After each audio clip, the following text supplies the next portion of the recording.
क्षणोक्षणी हाती करावा विचार तरावया पार भोसिसू नाशिवंत देह जाणार सकळ आयुष्य खातो काळ सावधान विठ्ठल विठ्ठल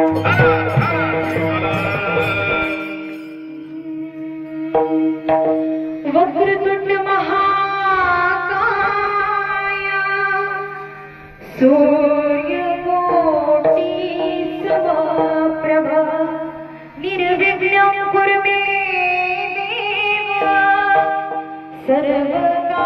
सर्वकार्येषु सर्वदा सर्वकार्येषु सर्वदा जा जा ठिकाणी मन जाय माझे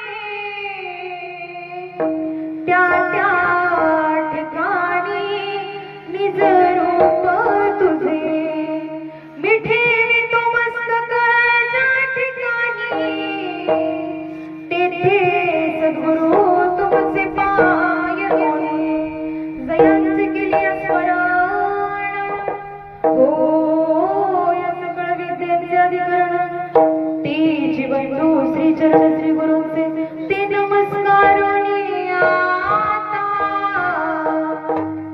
आता गंभीर रंगभूमिका कीर्तन बिहोटी लोक टाळ मृदुंग श्रुती लेखा तया माझे नमन दंडवता पांडुरंगा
करो विठ्ठल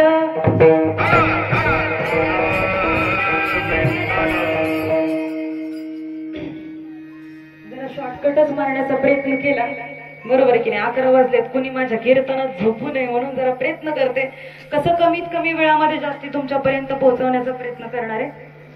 सर्वप्रथम सर्वांना धन्यवाद देईल. 11 वाजलेत, तुम्ही तरी बसलात, त्यासाठी जोरदार आपल्यासाठी टाळ्या वाजवून घ्या. खऱ्या अर्थानं प्रस्तुत प्राप्त प्रसंगी प्राप्त स्थळी कीर्तन रूपी सेवेकरता निवडलेला अभंग. आवाज थोडासा मोठाच राहू द्या, समोर लक्ष द्या तुम्ही.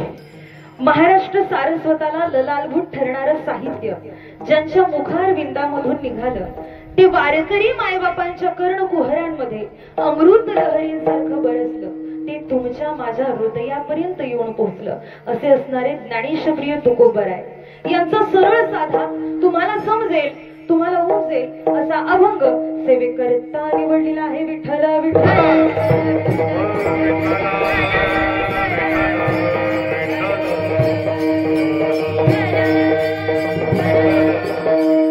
खऱ्या अर्थानं कौतुक वाटतं या ठिकाणी. खऱ्या अर्थानं सगळेच या ठिकाणी चांगले चांगले व्यक्ती आहेत. मला आवाज असा व्यवस्थित येत नाही. तुम्हाला येतोय आवाज?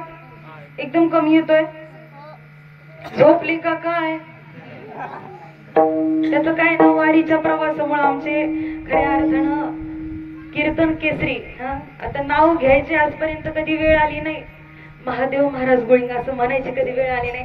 आमचे मामाच आहेत असे खऱ्या अर्थानं ते वारीत न आलेत. वारीत मोकळ्या हवीत म्हणणं म्हणजे कसं, आणि तसंच झालंय. माझा कसा बसलाय म्हणून तुमच्या पायाला स्पर्श करून विनंती, थोडासा आवाज मोठा द्या. विठ्ठल.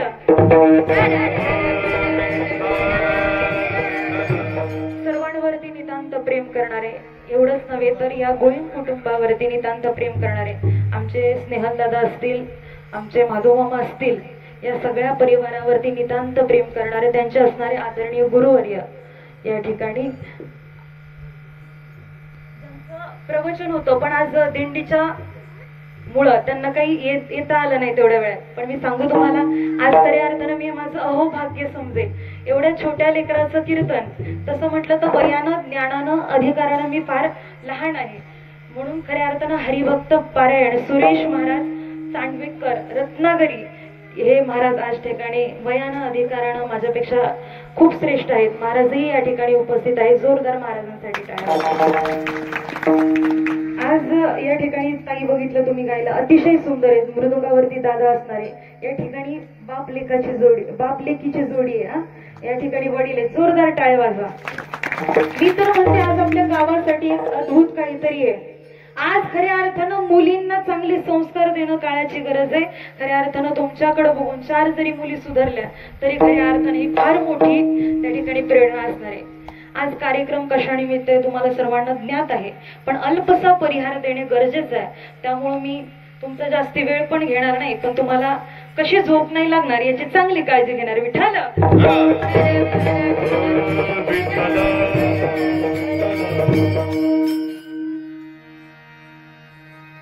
स्वर्गवासी श्रीमती ताराबाई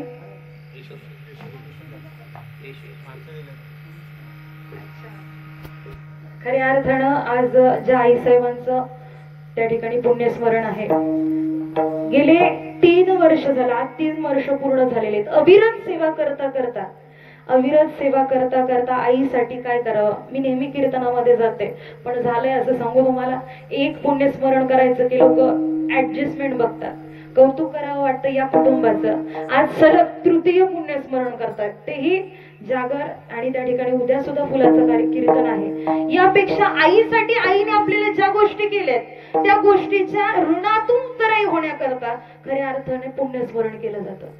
पण लोक म्हणतात 1 वर्षच बळच कसं तरी करायचं, पण त्या वर्षाकडे बघता बघता आम्हाला असं वाटतं कधी ते जाते निघून.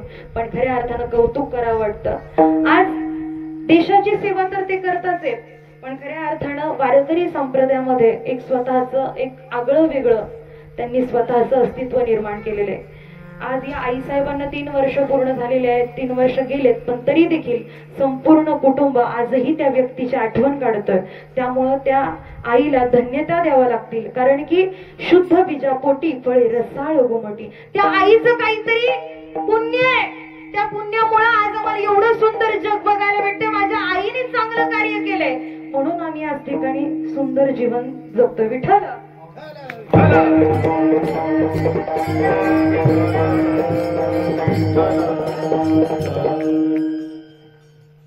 जगद्गुरु तुकोबाराय आजच्या अभंगामध्ये तुम्हाला सांगतायत की क्षणोक्षणी हाची करावा विचार, तरावया पार भव सिंधू, नाशिवंत देह जाणार सकळ, आयुष्य खातो काळ सावधान. तुमची मनस्थिती किती आहे त्याच्यावर मी सांगणार, तुम्ही फक्त समोर लक्ष द्या बरं. लक्षपूर्वक आहे का? माणसाचा जन्म आणि मृत्यू ठरलेला आहे, बरोबर की नाही? समोर बसलेल्या मुली इकडे बघा तायडे, कीर्तन झाल्यावरती मी तुम्हाला प्रश्न विचारणार, त्यामुळे कोणी बडबड करायची नाही. लक्षपूर्वक आहे का? जन्म झालाय म्हटल्यानंतर मरण हे निश्चितच आहे. कितीतरी त्या ठिकाणी आपल्याला सांगता येईल अशा गोष्टी, अनन्यसाधारण महत्व सांगितलेले. जगद्गुरु तुकोबारायांनी आवर्जून सांगितलंय, उल्लेख करताना काय सांगितलंय? क्षणोक्षणी हाची करावा विचार आणि तरावया पार. का बरं असा विचार करायला लावलाय? मनुष्याचं जीवन जे त्या जीवनामध्ये आम्ही काय करायचंय ते करत नाहीये, करणे ते हेच करा, नरका घोरा आम्हाला कळत नाहीये. या कलियुगामध्ये काय करायचंय? बसल्या जागी आमच्या डोक्यामध्ये विचित्र विचित्र त्या ठिकाणी काय येतात? विचार येतात. आम्ही बसल्या जागी चांगला विचार करण्याऐवजी, जगाचा विचार करण्याऐवजी, देवाचा विचार करण्याऐवजी सगळ्या गोष्टींचा, निरर्थक गोष्टींचा विचार करत बसलोय. जगद्गुरु तुकोबाराय आम्हाला अभंगामधून सांगतात, कदाचित आम्हाला अभंग कळाला नाही. जगद्गुरु तुकोबाराय आपल्याला इतकं ओरडून ओरडून सांगितलंय. कितीतरी अभंग आहेत. जर तुम्ही काकड्यामध्ये जर प्रवेश केला तर अनेकच त्या ठिकाणी देहावरचे तुम्हाला प्रमाण ऐकायला भेटतील. किती उदाहरण, सकाळपासून सुरुवात केली संध्याकाळपर्यंत संपणार नाही एवढे त्या ठिकाणी प्रमाण दिलेत, तरी लोकांना कळालं नाही आम्हाला. महाराज त्या ठिकाणी ज्ञानेश्वरीमध्ये एक उभी खर्च केली. आयुष्यामध्ये जन्माला आल्यानंतर विचार कोणता केला पाहिजे, पण आम्ही विचार कोणता करतोय? जगस्पृह्यास्पद एक सार्वभौम पद, न मरणे हे निर्विवाद जगापडी. ऐका बरं का, सुरुवातीला तरी तुम्हाला हे ऐकावंच लागणार आहे, बरोबर की नाही? जरी मला महिलांसाठी बोलवलं असलं तरी तुम्ही काय झोपू? महाराज काय सांगता शेवटच्या लाईन मध्ये, न मरणे हे निर्विवाद. तुमच्याकडे आलेली आहे मी, लक्षपूर्वक ऐका. इथं बसलेल्या पैकी सगळ्यांनी मला सांगायचंय, पुढे बसलेल्यांना जरा जास्ती प्राधान्य. बाबाजी तुम्ही तर आमच्या पंथातले, बरोबर की नाही? ज्याच्या कपाळावरती बुक आहे तो कसा माझी या जातीची, म्हणजे आमच्या जवळची निघाली, बरोबर की नाही? मला सांगा, इथं बसलेल्यांपैकी कोणी पण मरायला कोणाला आवडतंय? जेवायला इथं जर विचारलं ना तुम्हाला काय आवडतं, 5-10 मिनिटात लोक म्हणतील इथून जवळ आहे ना त्या ठिकाणी कुठलं गाव आहे, त्या गावामध्ये अख्खा मसूरची भाजी लय फेमस आहे, आम्हाला अख्खा मसूर खायला. कुणी म्हणेल महाबळेश्वर जवळ आहे, आम्हाला महाबळेश्वरला फिरायला आवडेल. पण सगळेच म्हणणार मला मरण आवडत नाही. म्हणून आवर्जून माऊली ज्ञानोबाराय सांगतात, सगळ्यांना सगळं आवडतं, पण न मरणे हे मरायला कोणालाच आवडत नाही. इथं बसलेल्यापैकी तुम्हालाही आवडत नाही, मग अर्चना दीदींना आवडतंय का? आणि मला पण आवडत नाही मरण. म्हणजे माणसाचा जन्म असा आहे की माणसाला मरण आवडत नाही. MH 85, MH 95, MH 42 कोणत्या पण वयातल्या माणसाला विचारा, कोणालाच मरण आवडत नाही. सांगू तुम्हाला, जर मरण आवडत नाही पण मरण आल्याशिवाय राहा, मग त्यासाठी काय करावं लागेल? ऐका बरं का, महाराज फार सुंदर सांगतात, आपल्याला मरण आवडत नाही आणि संतांना मरण आलं तरी, मरण माझे मरून गेले, मरण माझे मरून गेले, मरण माझे मरून गेले, मरण माझे मरून गेले, मरण माझे मरून गेले.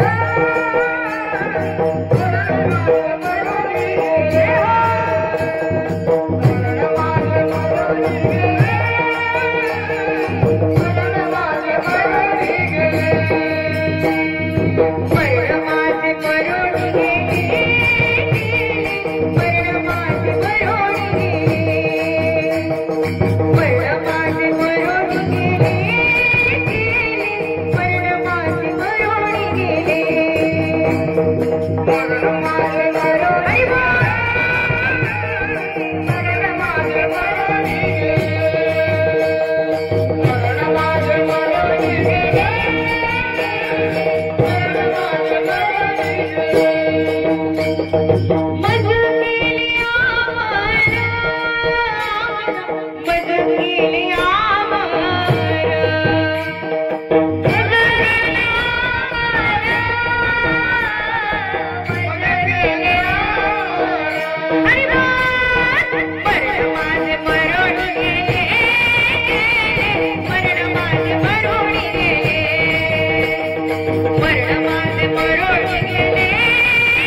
ते मरुणी गेले. आणि आमच्याकडे जर आम्हाला आता कोणी म्हटलं अर्चनाताई जाताना काय ह्या रस्त्याने, अर्चनाताई गाडी 5 मिनिटात वळवणार, म्हणणार तिकडून नको. हे माणसाचं लक्षण आहे. ऐका बरं का, म्हणजे हे आपल्या आयुष्यामध्ये आपण घाबरत घाबरत घाबरत जीवन जगतो, पण तरी देखील मरण आल्याशिवाय राहत नाही. मग आयुष्यभर जर मरण येणारच आहे, ज्या दिवशी तुम्ही बसलेले इथे जन्माला आलेत ना, त्या दिवशी तुमचं वरचं रिचार्ज झालेलं आहे. जोपर्यंत तुमचं वरचं रिचार्ज आहे, बघून घ्या कोणाकोणाचं रिचार्ज आहे. एकदा का रिचार्ज संपलं का मग इथून जागा सोडावी. ग्रास गेली सत्ता हाती नाही,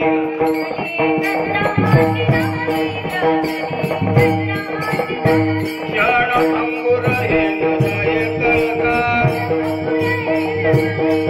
क्षणभंगुर हे हृदय कलकार.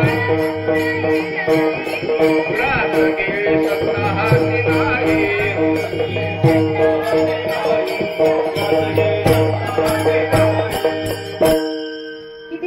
क्षणभंगूर, एका मिनिटामध्ये.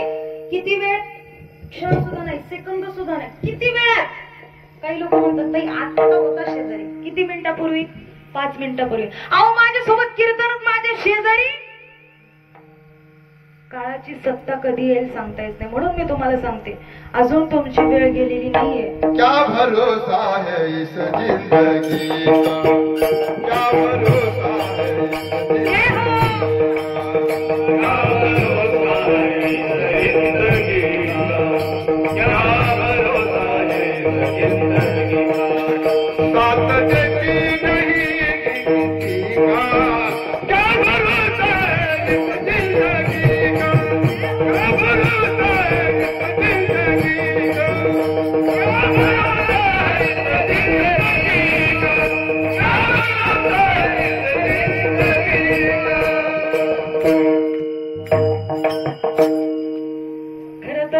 कीर्तनाला म्हणजे मी घरचं कीर्तन म्हणून आलेले बरं का, पण आता बाबाजींना बघून मलाच प्रश्न पडला, सांग आहे की नाही.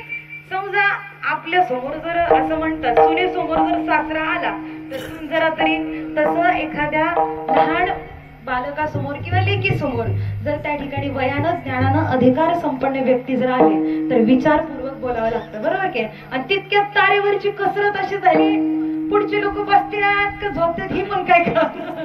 त्यामुळं मी थोडक्या वेळामध्ये ऐका, तुम्हाला काही झोप येऊ देणार नाही त्यासाठी मधून मधून अशा चाली. आता आमचे महाराज आहेत, काय सांगू तुम्हाला, काय त्यांचा आवाज आहे. आता तुम्ही भजन होणार आहे जागराचं, तेव्हा तुम्ही ऐकलं. माणसाचा भरोसा नाहीये. तुम्ही बसलेले आहेत ना, तुमच्या पायाला स्पर्श करून विनंती, अख्ख्या अभंग वाचा. आयुष्याचं जर सार समजून घ्यायचं असेल ना, एक म्हणजे ज्ञानेश्वरीला जवळ करा, नाही जमलं दुसरं म्हणजे गाथा उघडून ठेवा, थोडासा माथा ठिकाणावरती. काय काय अभंग आहेत, त्यातल्या अभंगाचं एक लाईन जरी घेऊन जगलात ना, आयुष्याचा उद्धार झाल्याशिवाय राहणार नाही. एवढा गाथा शिकवतो मला. काही लोक म्हणतात आम्ही आयुष्यभर न जावे तेथे जाय, न खावे ते इथलं नाही सांगत. इथं मी तसंच आहे ना, न जावे तिथे जाय, न खावे ते आजपर्यंत केलं. पण ताई खरंच ताई तुमचं कीर्तन लय पटलं. माझ्या कीर्तनाचा एक नियम आहे, माझ्या कीर्तनात मी विनोद सांगत नाही, पण तुम्हाला काही सुट्टी देत 10-10 मिनिटाला पाहिजे तुम्ही जागे का बघत असते. का सांगू का कीर्तन का करते. जसे या ठिकाणी महाराज, त्यांचं कौतुक करावं तेवढं कमी. सहाय्यक पोलीस निरीक्षक आहेत ते, आणि माझे वडील इकडे आहेत सहाय्यक पोलीस उपनिरीक्षक होऊन ते आता रिटायर्ड झालेत. पण हे दोघंही आज मी लहानाची मोठे यांच्या समोर झालेले. सांगू तुम्हाला, आज खऱ्या अर्थानं आपल्या आयुष्यामध्ये आपल्या जीवनाला जर समृद्ध करायचं असेल ना, तुम्ही कितीही अधिकारी असून त्या ठिकाणी परमार्थाची कास तुम्ही धरून ठेवली ही फार मोठी गोष्ट. आज तुम्ही कितीही आयुष्यात मोठे व्हा, पण त्या ठिकाणी गावावरती तितकंच प्रेम आहे, म्हणून हा सुख सोहळा. आज 1 मिनिट वेळ नाहीये लोकांना. आज मुलांना आईचं कार्य करायला वेळ नाहीये. शास्त्र सांगतात, शास्त्रकार सांगतात, त्या ठिकाणी गीतेमध्ये वर्णन आहे. तुकोबारायांनी अभंगामध्ये सरळ सांगितलंय, क्षणोक्षणी हाची करावा विचार, करावा व्यापार. आम्हाला कळालंच नाही. गीतेमध्ये सांगितलं, शास्त्र सांगितलं, ऐका बरं का, जातस्य हि ध्रुव्य मृत्यूर ध्रुवम जन्म मृतश्च तस्मात्म परिहार्यते नत्वम सोच. जो जीव जन्माला आलाय त्याला नाही, आम्हाला काही कळालं नाही, श्लोक डोक्यावरनं गेला.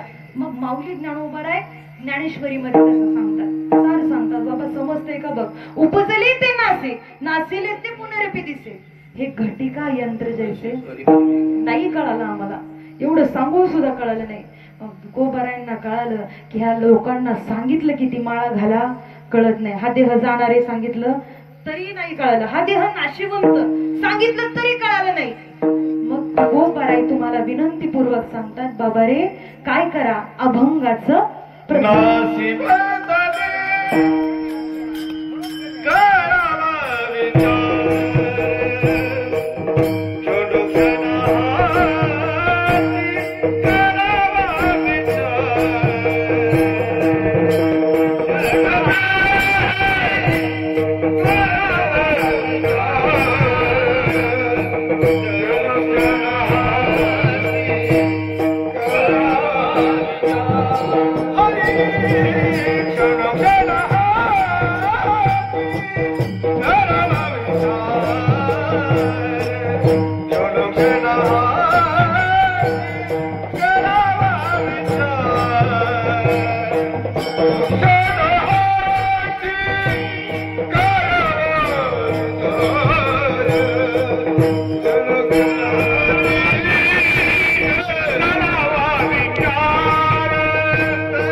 नाही समजलं, ओवीत सांगितलं नाही समजलं, तुकोबरांनी अभंगात सांगितलं, नाशिवंत देह क्षणोक्षणी ह्याची करावा विचार, तरावया पार नाही समजलं आम्हाला. महाराज विचारपूर्वक तुमच्यासाठी सांगतात, बाबा रे मी तुमच्या पायावरती मस्तक ठेवतो, पण आता तरी झोपले का काय, मस्तक ठेवतो तुमच्या पायावरती, लागून या पाया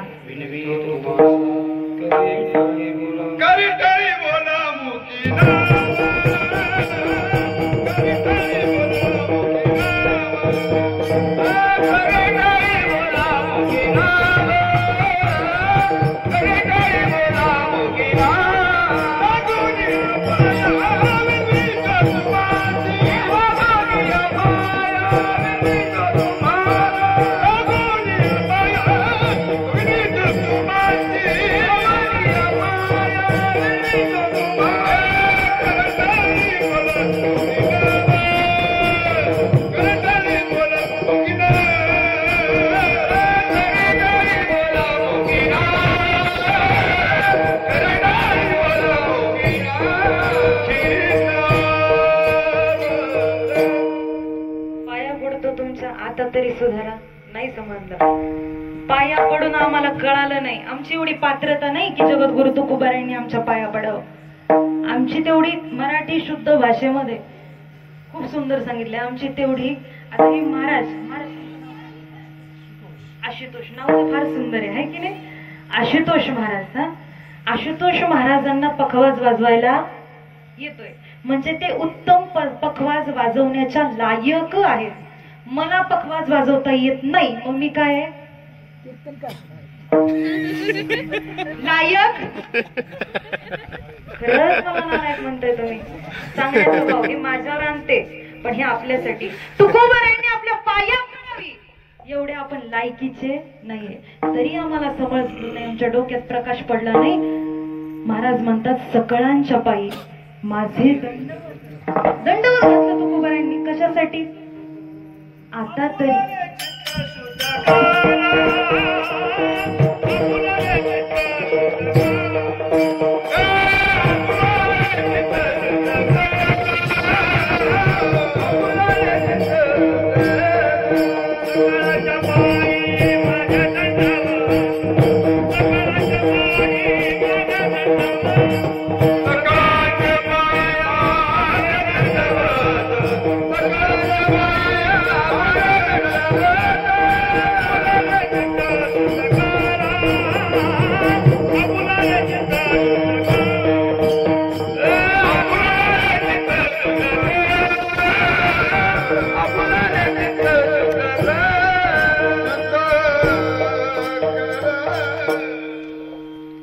पात्रता आहे का? तरी आम्हाला समजलं नाही. ऐका बरं का, आपल्याला आयुष्यामध्ये जर आयुष्याचा उद्धार करायचा आहे ना, तर आपल्याला कळणं गरजेचं आहे. जर या मृत्यू लोकामध्ये जन्म आणि मृत्यू हे आहेच, तर आपल्याला कधी कळणार आहे? गरुड पुराणामध्ये सरळ सरळ लिहिलेलं आहे की आयुष्यामध्ये एखादा व्यक्ती ज्या जागेवरती मरण पावला, बघा ऐका बरं का लक्षपूर्वक, आपल्या घरामध्ये कोणी मेल्यानंतर काही गोष्टी विधिवत केलेल्या आहेत. शास्त्रामध्ये वर्षश्राद्धामध्ये ते सांगण्याकरता अवलंबून आहेत. का करायचं पिंडदान, का करायचं सगळ्या गोष्टी. आता नेमकंच उशीर झालाय तेवढं सांगायला मी पुन्हा आहे की नाही? लक्षपूर्वक ऐका. एक सांगून जाईल मी की गरुड पुराणामध्ये असं सांगितलेलं आहे की जो व्यक्ती ज्या जागेवर, ज्या तिथीला, ज्या क्षणाला, ज्या जागेवरती ज्याने देह ठेवलेला आहे ना, तुम्ही इकडे बघा ना, माझ्याकडे देह ठेवलाय ना, त्या जागेवरती मेलेला व्यक्ती 24 तासाच्या आत त्याचा आत्मा त्या जागेवरती येतो. म्हणून जे विधिवत आपण सगळ्या गोष्टी करतो ना, आता मी काही एवढं त्याचा अजून जास्ती पाहिलेलं नाही, डोळ्यांनी वाचनात आलेले पण पाहिलेलं नाही. का करतो, कशासाठी करतो? कारण की गेलेले जे पितर आहेत आपले, त्यांच्या पासून आपल्याला त्या ठिकाणी काय लागण्यासाठी, तुम्ही सगळेजण म्हणता ना बाई असं झालं तसं झालं, त्या करता विठ्ठल लय पुढे गेले ना, महाग येणं फार कठीण आहे. लक्षपूर्वक ऐका. मग आयुष्यामध्ये जर जीवन चांगलं जगायचंय ना, तर एक काम करू शकता. आपल्या आयुष्यामध्ये क्षणाक्षणाला ह्याचं असं झालं, त्याचं तसं झालं, हे करायचं. ठाईचं बैसुनी करायचं चित्त. एवढा सुंदर पर्व काय, एवढ्या सुंदर पर्व काळामध्ये मरण येणं आणि या ठिकाणी सतत 3 वर्ष हा सोहळा होणं. सांगू का हे का होतंय? सगळ्या गोष्टी हे काय आपण नाही करत, मामा नाही करत. सगळं काय कोण करतं? हे विश्व चालवतोय. कोण चालवतंय? भगवंत. फार सुंदर सांगितलंय एका ठिकाणी, इको द्यायला फार सुंदर सांगितलंय. आपण चालतोय, बोलतोय, सगळं करतोय. कोणामुळं? तुझी आसते वेदासी बोलणे, तुझी आसते वेदासी बोलणे, सोन्याची ताराने तुझी आवाणे, सोन्याची ताराने तुझी आवाणे, ऐसा तू समान ब्रह्मांडात, ऐसा तू समान ब्रह्मांडात. चालतोय, बोलतोय, सगळं काही करतोय, ते कोणाच्या इच्छेने? आपलं सगळं काही कार्य होतं ना, ते भगवंताच्या इच्छेने. आले देवाजीच्या मना आणि तिथे वृक्षाचे पाणी हले ज्याच्या, सगळं काही भगवंत. इथं बसलोय आम्ही म्हणतोय खरं असं होईल, पण सांगू, तुम्ही जो विचार करताय ना तसं घडेलच, यात शाश्वत. आम्ही गॅरंटी देऊ शकत नाही, याची शाश्वती देऊ शकत नाही, पण जे काही करतोय ते सगळं काही भगवंत करतोय. आम्ही मस्त ठरवलंय हे करायचं ते करायचं, पण पांडुरंगाच्या नाही तुम्हाला पितृदोष काढता आला हरकत नाही, नाही तुम्हाला आयुष्यात काय करता आलं, पण ज्या आईने आम्हाला जन्म दिलाय ना, त्या आईच्या ऋणातून उतराई होण्याकरता तरी धरावे ते पाय. एक आईचे तरी पाय धरा, बापाचे तरी धरा. नाही जमलं काही लोकांना आई बाप मान्य नाहीत. महाराज सांगतात कुणाचे सद्गुरू वाचून सापडे ना एक तर सद्गुरू करा, ते पण काही लोकांना जमत नाही. मग आळंदी पंढरपूरची वारी काय सोहळा चालू आहे. इतका सोहळा चालू आहे, पांडुरंगाला तरी आपल्या हृदयामध्ये विराजमान करा. या तिन्ही गोष्टींमधले एक तरी करा. तुम्हाला जे आवडत ते करा. मी सांगेलच म्हणून असं किती सुंदर सोहळा आहे. अरे डोळ्यांचं पारणं फेडावं एवढं सुंदर सोहळा आहे. नजर काढून टाकावी एवढं सुंदर. माझ्या माऊली ज्ञानोबा तुकोबा निवृत्ती दादा सोपान या सगळ्यांचे सोहळे आहेत. आयुष्यात त्या सोहळ्यात गेलो आम्हाला कशाचीच भीती नाहीये.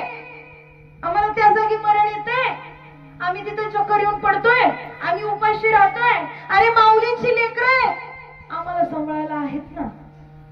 म्हणून जगाच्या पाठीवरती अशा सोहळ्यामध्ये तुम्हाला कधीतरी वेळ भेटला, या धकाधकीच्या जीवनातून वेळ जर भेटलाच तर एकदा तरी पायवारी केली पाहिजे. किती सुंदर सोहळा आहे. आता वारीचे प्रमाण भरपूर आहेत, पण माझ्याकडे पण वेळ कमी आहे. बरोबर, पायी तीर्थयात्रा सगळं आहे आपल्याकडं, पण सांगायला वेळ कमी. तितके तुम्ही पण असं कोणी चाललं का त्यांच्याकडे बघू नका, नाही तर माझं सुद्धा मन बळा चंचल हे. मन तसंच आहे, मन काय जागेवर बसत नाही. तुम्ही तिकडे बघितलं का मग माझं पण कसं किती केलं तरी मी वयानं ज्ञानानं आहे की नाही या सगळ्यांपेक्षा तरी लहान आहे. म्हणून लक्षपूर्वक आहे का वारीचा सोहळ्याचा किती आनंद आहे. किती आनंद आहे. इतकं का सुंदर आहे. सगळेजण ऐकताय, सगळ्यांना वाटतं काही लोकांना जायचंय, पण काहींना हा संसार सुटत नाही.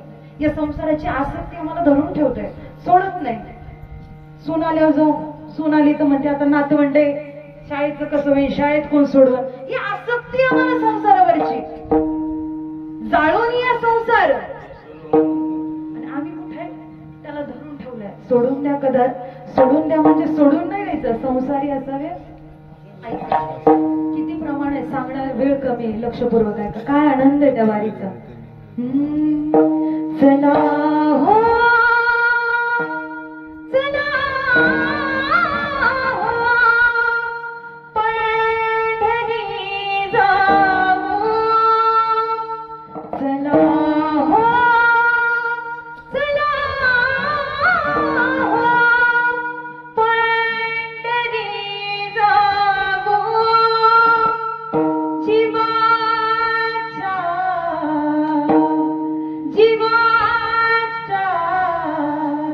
जीवल का चला जाऊ चला पंढरीला, चला जाऊ चला पंढरीला, साधू संतांच्या माहेराला, भेटूया सावळा श्रीहरीला. चला जाऊ पंढरीला,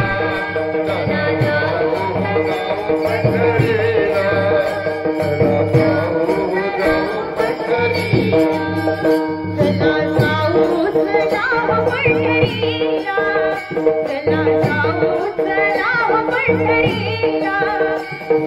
संतांच्या माहेराला, भेटूया माझ्या श्रीहरीला.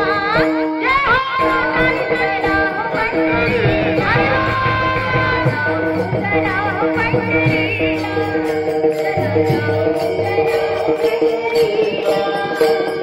ज्ञानोबा माऊली माऊली तुकाराम, ज्ञानोबा माऊली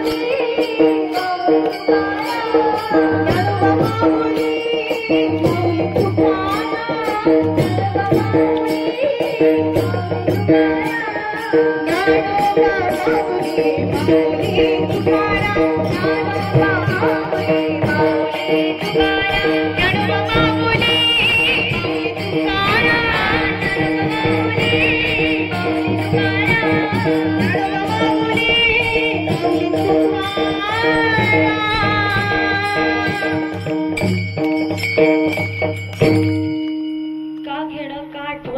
गरजेचं आहे. हा सोहळा चालू होता आणि या सोहळ्यामध्येच खऱ्या अर्थानं मला बाबा नेहमी सांगतात माझे की मी येताना आता विचारत होते की कसं काय, ज्या व्यक्तीचं पुण्यस्मरण करायचंय त्याच्या आठवणींना स्पर्श करणं फार गरजेचं आहे. हा सोहळा चाललेला खऱ्या अर्थानं अशा पर्व काळामध्ये आईसाहेबांना या ठिकाणी मरण आलं. माझे वडील त्या ठिकाणी जसे आता महाराजजी आणि सर्व सहकारी तिथं जसे अडकले होते ना, अरे ज्यांनी आयुष्यभर लेकरांना माया लावली त्या माऊलीला सुद्धा उत्तमची गती तो एक पावेल अशी उत्तम गती मिळालेली आहे. कारण की हे सगळं घडतं ना ज्याला उत्तम गती प्राप्त झाली नाही ना बाबा. खऱ्या अर्थानं असं सांगतात, काही लोक म्हणतात की काही कार्यक्रमामध्ये पुण्यस्मरण करतो आम्ही, प्रथम पुण्यस्मरण, द्वितीय, तृतीय, आणि प्रत्येक कार्यक्रमात अडथळे येतात. महाराज तर येत नाही, महाराज मध्ये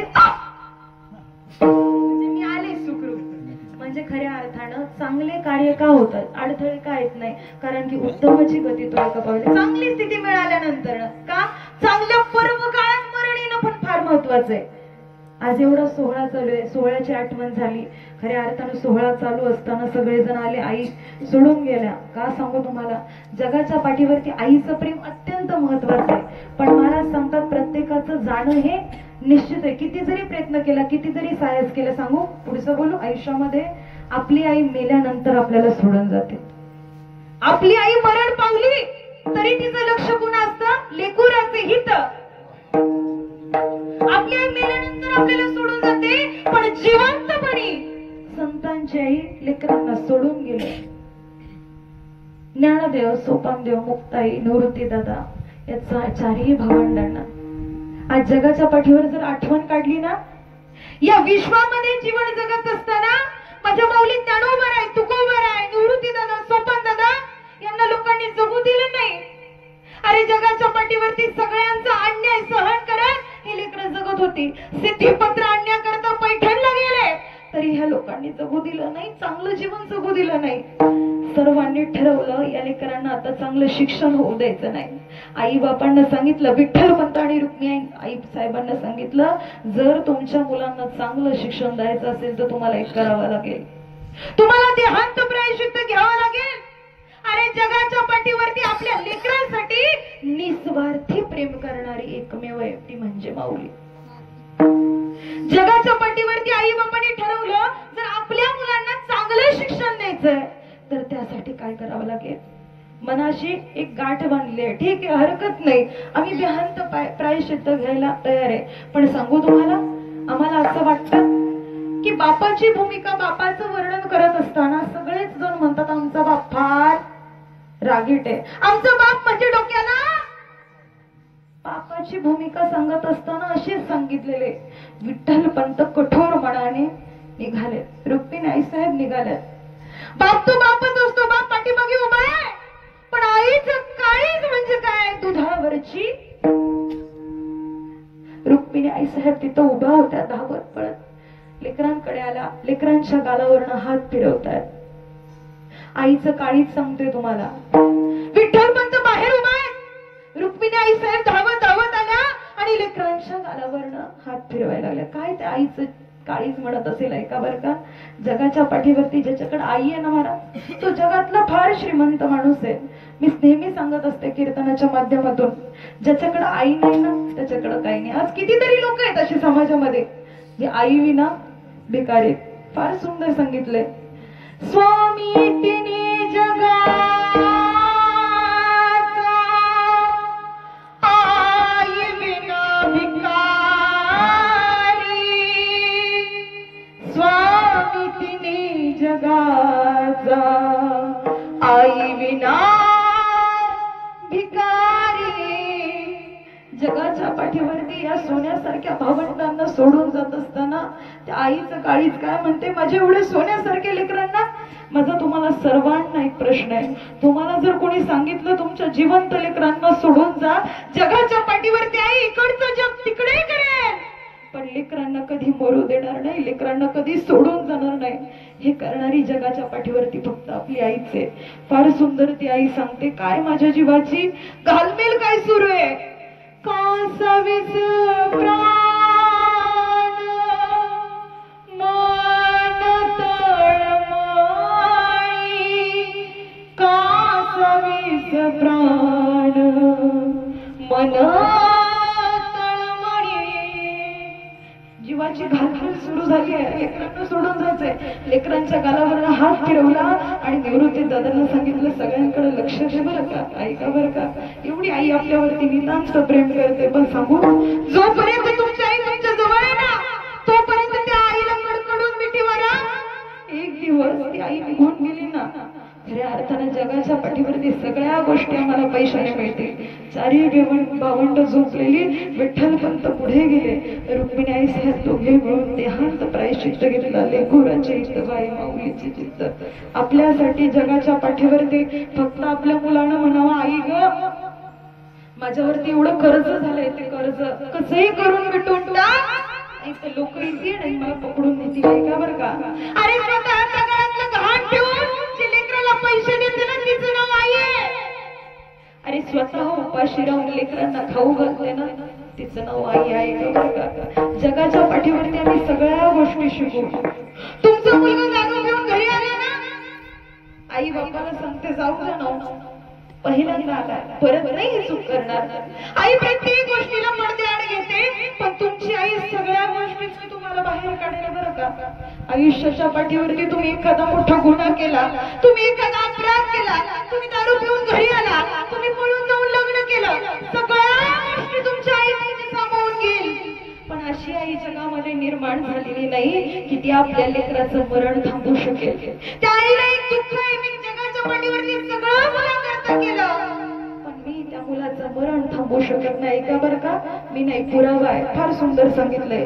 सगळ्या गोष्टीत नाही तुम्हाला बाहेर काढते, फक्त एका गोष्टीतनं बाहेर काढू शकत नाही.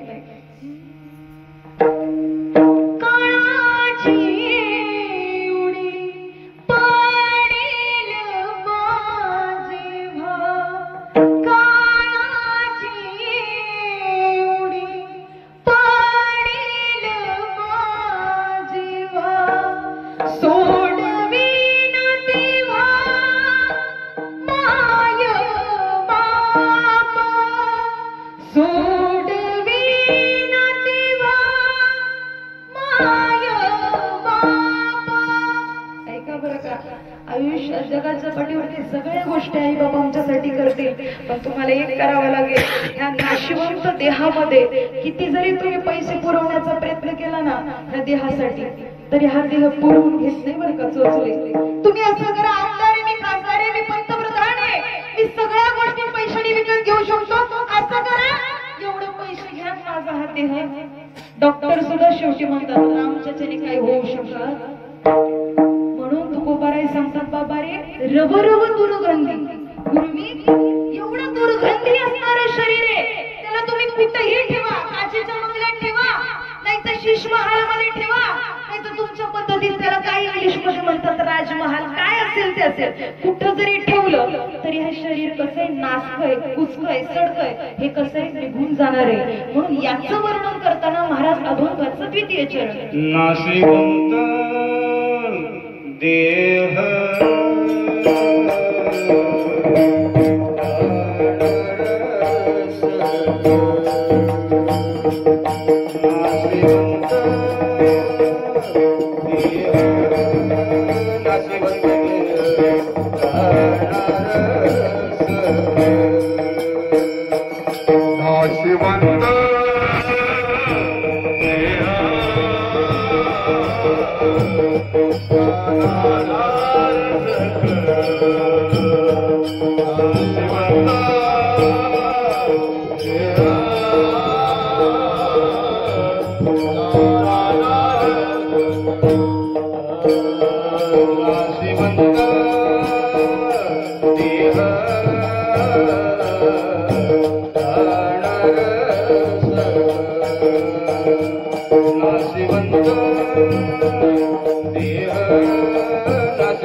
फार सुंदर. एवढ्या वरती खरंच म्हणणं शक्य नाही, पण म्हणणं खूप छान म्हटलं. बघा ऐका, एका लेडीजच्या पाठीमागं म्हणणं फार जड जातं, पण खूप तिघही महाराज खूप म्हणजे खूप सुंदर म्हणतात. ऐका लक्षपूर्वक. नाशिवंत देह जाणार सकळ, आयुष्य करतो काळ सावधान. आयुष्य कधी निघून जाणारे कोणाला माहिती नाही. इथं कोणीच सगळेजण राहायला आलोय का आपल्याला आपण स्वतः कोणीच गॅरंटी देऊ शकत नाही. मी जर असा तुम्हाला प्रश्न केला, तुम्ही सांगा बरं तुम्ही किती दिवस स्टॅम्प वरती लिहून द्या, मी सुद्धा सांगू शकत नाही. तर कोणाची सत्ता नाही. सगळेजण आपण आलेलो आहेत, आपण जाणार आहे, आपल्याला माहिती आहे. तरी पण आपण आयुष्यात आपल्यात बदल घडवताय का बदल? किती जण देवाची प्रार्थना करतात, किती देवाला त्या ठिकाणी धन्यता देतात. बाबा रे तुझ्यामुळे आमचा जन्म आहे. म्हणून आयुष्यामध्ये देवाला मी कधीच विचारणार नाही भगवंताला आमच्या घरात देव पूजा होती का नाही आम्हाला माहिती नाही. देव तिथं धूळ खात पडले तरी आम्हाला, अरे जर देव धूळ खात पडले तर निश्चितच तुमच्या डोक्यात सुद्धा धूळ झालेली. आत्मपरीक्षण करा. काही लोक येतानाच विचार करून आलेले आहेत की आपल्याला आता कीर्तनाला नाही, पहिले जेवण करायचं. काही सांगते, काही खरंच कीर्तन ऐकायला आलं. आपल्या आयुष्यात बदल घडवणं ही माणसाची प्रक्रिया आहे. आयुष्यात जर बदल घडला नाही, तुम्ही आले काय गेले, कुणाला काही. मग आयुष्यात असं जगायचं. कसं जगायचं? आजपर्यंत आम्ही मुलांना सांगत गेलो, ऐका बरं का लक्षपूर्वक. आयुष्यात संगत फार महत्वाची. आपण कोणाच्या संगतीत राहतो, कोणाच्या संगतीत उठतो बसतो, याला अनन्यसाधारण महत्व या ठिकाणी शास्त्राने सुद्धा दिलेलं आहे. नाही तर आम्ही जर दारुड्याच्या शेजारी जाऊन बसलो तर त्याचं वाण नाही. पण झोपले का काय? तुम्हाला झोप यायला लागली का मला सांगा. नाद बाबा फार सुंदर सांगतात बरं का लक्षपूर्वक तुमची झोप घालवण्यासाठी. मला सांगा सरळ सरळ, तुम्ही तुमच्यासाठी तुम्हाला लाडक्या बहिणीचे पैसे आले का? किती जणींना आले? हात वर करा बरं. मला काही देऊ नका पण खरा आले आलेच ना. या पुढच्या महिन्यात जास्त येणार आहे आपण माझ्या आलेले. हा जरा गेले मी जराशी झोप जराशी तरी. हा लक्षपूर्वक ऐका. तुम्ही तुमच्या आयुष्यामध्ये वेळ कुठं घालवता सांगू का? महाराज फार सांगतात की शेजारची बाई आहे ना, ती शेजारी बसलेली, तिने टाळी वाजवली तरच मी वाजले. शेजारची बाई, घराच्या शेजारची बाई जर कीर्तनाला जाऊन बसली बाबा तरच मी बसले. सोबत कुणीतरी पाहिजे ना, असं धडधडांग ततडांग धडधडांग ततडांग आहे की नाही? कळलं? त्याला कळलं. म्हणजे आमच्या सोबत निरर्थक गोष्टींच्या गप्पा मारायला कुणीतरी पाहिजे. याचं असं झालं, त्याचं तसं झालं. महाराज सांगतात आपल्या शेजारणीने आपल्यासाठी काही केलं, रोज वाटीभर भाजी दिली तरी आम्हाला ती गोड लागत नाही. काय ग, मी तिच्या भाजीत एवढं कुठं कूट टाकतात का? बघा ना त्या शेजारच्या बाईनी भाजी दिली, इतका कूट टाकला, इतकं कूट टाकलंय त्याला 14. अहो एवढ्या प्रेमानं वाटीभर भाजी दिली, पण आम्ही त्याचं कौतुक नाही, पण त्याला नावं ठेवल्याशिवाय खरे ना, खरे तरी म्हणायचं आहे की नाही? आम्ही नावं ठेवतो. आयुष्यामध्ये आम्ही शेजारी किती जरी चांगली असली तरी तिला नावं ठेवल्याशिवाय. महाराज फार सुंदर सांगतात बरं का. ही शेजारीने आमच्यासाठी कितीही काय केलं तरी आम्ही नावच ठेवतो. शेजारणीचं प्रकरण सांगत असताना खूप सुंदर सांगितलंय. काय का बरं का, तुमची झोप जाण्यासाठी विनोद सांगण्यापेक्षा हे तरी जरा बरं आहे. या शेजारणीनं त्या पाठीमागच्या शेजारणीनं बरं नाही केलं का बया. या शेजारणीनं बरं नाही केलं गा बया, मला पंढरीला नेलं ग बया बया बया बया, मला पंढरीला नेलं ग बया, मला पंढरीला नेलं ग बया. या शेजारीनं या पाठीमागच्या शेजारीला त्या गुलाबी स्वेटरवाल्या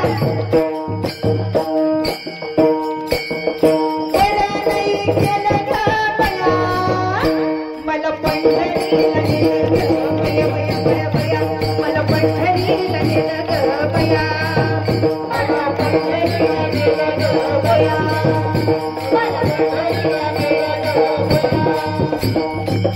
पंढरीची वाट नाहीच वाड, चालून चालून माझ्या पायाला आले की ग फोड. अय शांताबाई, चांगलं केलं का वाईट केलं? चल ना माझ्यासोबत पंढरीला आलीस तर पांडुरंगाचं दर्शन होईल. चांगलं केलं का वाईट? चांगलं केलं. तरी काय म्हणते? कुकुडवाडच ना गावाचं ना? या कुकुडवाडच्या शेजारीनं बरं नाही केलं ग बया, मला पंढरीला नेलं ग बया बया बया बया, मला पंढरीला नेलं ग बया. बघा कसं डोलायला लागले